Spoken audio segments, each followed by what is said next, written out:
Hallelujah hallelujah hallelujah. याईची साक्ष आहे।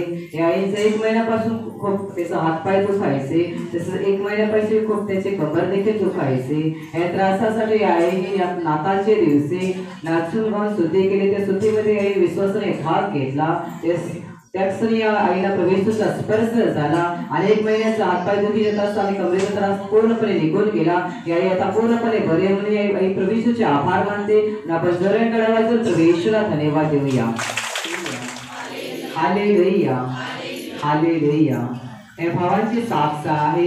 3 दिवसापासून या भावांच्या उजव्या बाजूला खूप त्रास दुखत होते। या त्रासासाठी हा भाऊ म्हणतो नाताळच्या दिवशी या भावाने विश्वासाने नाचून गाऊन स्तुतीमध्ये विश्वासाने भाग घेतला। त्याच क्षणी या भावांना प्रभूचा स्पर्श झाला आणि त्याचे उजव्या बाजूचे दात दुखत होते ते पूर्णपणे बरं झालं। आणि हा भाऊ म्हणतो की कालच्या दिवसापासून पुन्हा त्यांना डाव्या साईडने त्याचे दात दुखायला लागलं। आज हा भाऊ म्हणतो की आज या ठिकाणी प्रार्थनेला आलो तोपर्यंत त्याला त्रास चालूच होता। आताच्या आजारमुक्तीच्या वेळेस देखील त्यांना त्रास चालूच होता। आजारमुक्तीच्या प्रार्थनेच्या वेळेस प्रधानाने इथून संदेश दिला, इथे कोणाचं तरी दात दुखी तरच निघून जात आहे। हा भाऊ म्हणतो त्याच वेळी हा भाऊ खाली पडला आणि देवाच्या सामर्थ्याने खाली पडल्यावरती पूर्ण त्याच्या दातातला त्रास निघून गेला। त्याच्या दातातून काही निघून गेल्यासारखं जाणवलं। तेव्हापासून हा भाऊ पूर्णपणे बरा आहे म्हणून भाऊ प्रभूचे आभार मानतो। म्हणून आपण जोराने वाजवून प्रभूला धन्यवाद देऊया। Hallelujah hallelujah. या बहिणीची साक्ष आहे। 1 वर्षापासून या बहिणीचे गजकरणाचा त्रास होता। त्या त्रासासाठी या बहिणीने मेडिकलहून तूप आणून त्या वापरल्या, पण त्याचाही त्यांना काही फरक जाणवला नाही। तसंच ती प्रार्थनेला येत राहिली, प्रार्थनेमध्ये विश्वासाने भाग घेत राहिली। तसेच एका रविवारच्या दिवशी ब्रदर स्टेजवर उतरून सगळ्यांना आशीर्वाद देत होते, तेव्हा या बहिणीच्या डोक्यावर ब्रदरांनी हात ठेवला। त्याच क्षणी या बहिणीला प्रभू येशूचा स्पर्श झाला।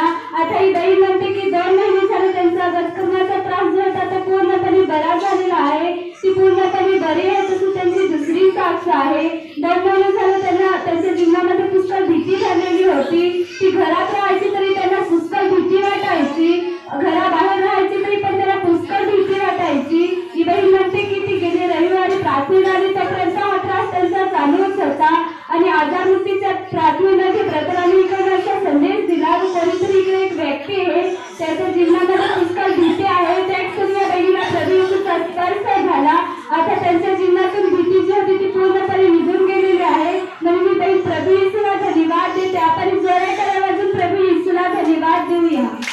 Hallelujah hallelujah hallelujah. याईची साक्ष आहे। याईच्या 8 दिवसापासून त्याच्या छातीमध्ये दुखायचे। तसंच याई म्हणते की छातीमध्ये दुखल्यानंतर पाठीमागून देखील खूप त्रास व्हायचा। या त्रासासाठी हे नाताळच्या दिवशी इथे प्रार्थनेमध्ये उपस्थित होते आणि ब्रदर आशीर्वाद देत असताना याईला देखील ब्रदराने आशीर्वाद दिला। त्याच वेळेस याईला प्रभूचा स्पर्श झाला। त्याच वेळेस याईच्या छातीच्या आणि पाठीतले वेदना देखील पूर्णपणे निघून गेल्या। तेव्हापासून याई पूर्णपणे बरी आहे। म्हणजे प्रभूचे आभार मानते। आपण जोराने टाळ्या वाजवून प्रभूला धन्यवाद देऊया।